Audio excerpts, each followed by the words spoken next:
தன்னுடைய 80 வயதில் முதலமைச்சரின் தந்தை எனும் மாபெரும் அங்கீகாரத்தை பெற்றிருக்கும் எஸ்.ஏ. சந்திரசேகர் தமிழ் சினிமாவில் ஒரு புரட்சி இயக்குனராக 70க்கும் மேற்பட்ட திரைப்படங்களை இயக்கி தனக்கென்று ஒரு தனி இடத்தை பிடித்துக் கொண்டார். எஸ்.ஏ. சந்திரசேகர் அவர்களின் மகன் விஜய் இன்று தமிழகத்தின் முதலமைச்சர் எனும் மாபெரும் அங்கீகாரத்தை பெற்றார் என்றால் அதற்கு பின்னால் எஸ்.ஏ. சந்திரசேகரின் பல ஆண்டு உழைப்பும் வேதனையும் இருக்கிறது.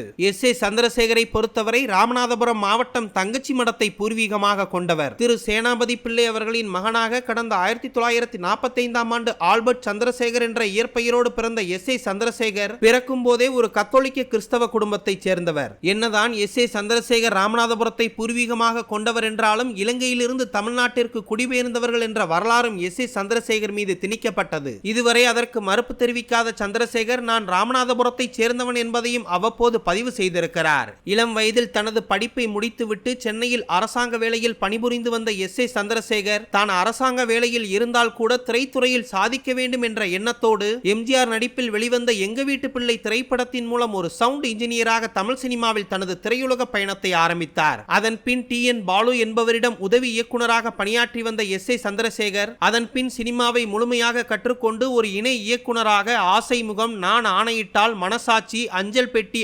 520, வசந்த மாளிகை, எங்கள் தங்க ராஜா, திருமாங்கல்யம், உத்தமன் உள்ளிட்ட பல திரைப்படங்களில் பணிபுரிந்தார். சோபா சந்திரசேகர் நடிகர் விஜயின் தாயாகவும் பிரபல இயக்குனர் எஸ்.ஏ. சந்திரசேகரின் மனைவியாக இவரை நம்மில் பல பேருக்கு தெரியும். ஆந்திர மாநிலம் ஹைதராபாத்தை பூர்வீகமாக கொண்ட சோபா சந்திரசேகரின் தந்தை அங்கு ஒரு லைட் மியூசிக் குரூப்பையும் ஒரு நாடக கம்பெனியையும் நடத்தி வந்தார். ஒரு கட்டத்தில் இவர்களது குடும்பம் தமிழ்நாட்டில் இருக்கும் சென்னைக்கு குடிபெயர திருமதி சோபாவின் தந்தை நடத்திய பல்வேறு நாடகங்களை இயக்கியிருந்தார் சந்திரசேகர். அந்த நேரத்தில் தான் கிறிஸ்தவராக இருந்த சந்திரசேகரை இந்துவாக இருந்த சோபா கிறிஸ்தவ மதத்திற்கு மாறி பின் திருமணம் செய்து கொண்டார். பின் இவரது கணவர் எஸ்.ஏ. சந்திரசேகரும் தமிழ் சினிமாவில் முன்னணி இயக்குனர் என்ற அங்கீகாரத்தை பெற சோபா சந்திரசேகரும் 20க்கும் மேற்பட்ட திரைப்பட பாடல்களை பாடி ஒரு பாடகியாக தமிழ் சினிமாவில் வலம் வந்தார். சோபா மட்டும் ஒரு பாடகியாக இல்லாமல் அவரது சகோதரர்களான எஸ்.என். சுரேந்தரும் எஸ்.என். சுந்தரும் தமிழ் சினிமாவில் பிரபல பாடகர்களாக வலம் வந்தவர்கள். திருமதி சோபாவின் தங்கை சீலாவின் மகன்தான் நடிகர் விக்ராந்த் என்பதும் குறிப்பிடத்தக்கது. சந்திரசேகர் சோபா தம்பதியினருக்கு விஜய் பிறந்த பிறகுதான் 1978ஆம் ஆண்டு அவள் ஒரு பச்சை குழந்தை என்ற திரைப்படத்தின் மூலம் தமிழ் சினிமாவில் ஒரு இயக்குனராக அறிமுகமான சந்திரசேகர் தொடர்ச்சியாக பல புரட்சிகரமான திரைப்படங்களை இயக்கி தமிழ் சினிமாவில் புரட்சி இயக்குனர் என்ற அடைமொழியையும் பெற்றார். கேப்டன் விஜயகாந்தை வைத்து அதிக திரைப்படங்களை இயக்கிய இயக்குனர் என்ற பெருமையும் எஸ்.ஏ. சந்திரசேகருக்கு உண்டு. மேலும் எஸ்.ஏ. சந்திரசேகர் சோபா தம்பதியினருக்கு விஜய் மட்டும் ஒரு மகனாக இல்லாமல் வித்யா என்ற மகளும் பிறந்தார். எதிர்பாராத விதமாக அவர்களது மகள் இந்த மண்ணுலகை விட்டு இளம் வயதிலேயே மறைந்து போக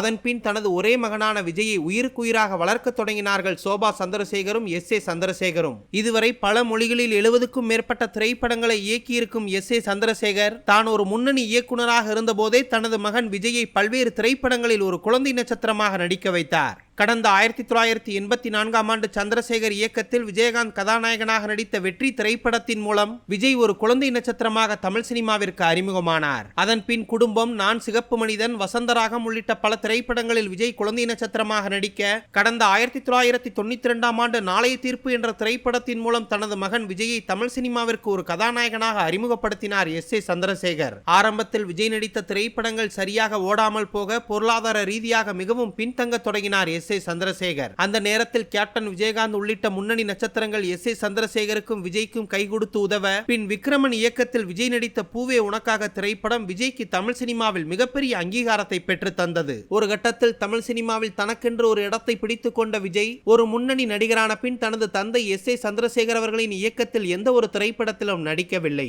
இருந்த போதிலும் எஸ்.ஏ. சந்திரசேகர் தனது மகன் விஜய்க்கு ஒரு பக்கபலமாக இருந்தார். விஜய் நடித்த திரைப்படங்கள் தொடர்ச்சியாக வெற்றி பெற்று தமிழ் சினிமாவில் ஒரு முன்னணி நடிகர் என்ற அங்கீகாரத்தை பெற்ற விஜய் மறைமுகமாக அரசியல் ஆசையையும் கொண்டிருந்தார். நடிகர் விஜயின் மனைவி சங்கீதாவை பற்றி இன்றைய கால இளைஞர்கள் பலருக்கும் தெரியாமல் இருக்கும். சங்கீதா அவர்களை பொறுத்தவரை இலங்கையை பூர்வீகமாக கொண்டவர். இலங்கையைச் சேர்ந்த தொழிலதிபர் சொர்ணலிங்கத்தின் மகள்தான் சங்கீதா. தற்போது 48 வயதாகும் சங்கீதா என்னதான் இலங்கையில் பிறந்திருந்தாலும் அவர்களது குடும்பம் ஒரு கட்டத்தில் லண்டனுக்கு குடிபெயரவே அங்குதான் வளர்ந்தார் சங்கீதா. சங்கீதாவின் தந்தை சொர்ணலிங்கம் இலங்கையிலிருந்து லண்டனுக்கு சென்று அங்கு பல தொழில்களை செய்து இன்று பல நூறு கோடிகளுக்கு அதிபதியாக விளங்கி வருகிறார். நடிகர் விஜய் நடித்த பூவே உனக்காக படம் பார்த்துவிட்டு விஜயின் தீவிர ரசிகையாக மாறிப்போன சங்கீதா ஒரு கட்டத்தில் விஜயை பார்க்க வேண்டும் என்ற ஆசையில் லண்டனில் இருந்து சென்னைக்கு வந்தார். இதையடுத்து 1998ஆம் ஆண்டே விஜய் சங்கீதாவின் பதிவு திருமணம் லண்டனில் நடந்தது. அதன் பிறகே கடந்த 1999ஆம் ஆண்டு ஆகஸ்ட் மாதம் சென்னையில் இருக்கும் ராஜா முத்தையா திருமண மண்டபத்தில் வைத்து விஜய்க்கும் சங்கீதாவுக்கும் இந்து முறைப்படி மீண்டும் திருமணம் நடந்தது. இந்தியாவில் தனது கணவர் விஜய் எவ்வளவு பெரிய கோடீஸ்வரரோ அதே போலத்தான் லண்டனில் சங்கீதா அவர்களின் தந்தை சொர்ணலிங்கமும் மிகப்பெரிய கோடீஸ்வரராக இன்றும் வலம் வந்து கொண்டிருக்கிறார். கடந்த 2011ஆம் ஆண்டு சட்டமன்ற தேர்தல் சமயத்தில் நடிகர் விஜயும் அவரது தந்தை S.A. சந்திரசேகரும் தங்களது ஆதரவை அதிமுகவுக்கு தெரிவித்தார்கள். இதனால் அதிமுக விஜய் தரப்புக்கு 50 தொகுதிகளில் பிரச்சாரம் செய்ய உத்தரவிட்டது. அதனைத் தொடர்ந்து விஜயின் தந்தை S.A. சந்திரசேகர் அதிமுக கூட்டணி வேட்பாளர்களுக்கு ஆதரவாக பிரச்சாரத்திலும் ஈடுபட்டார்.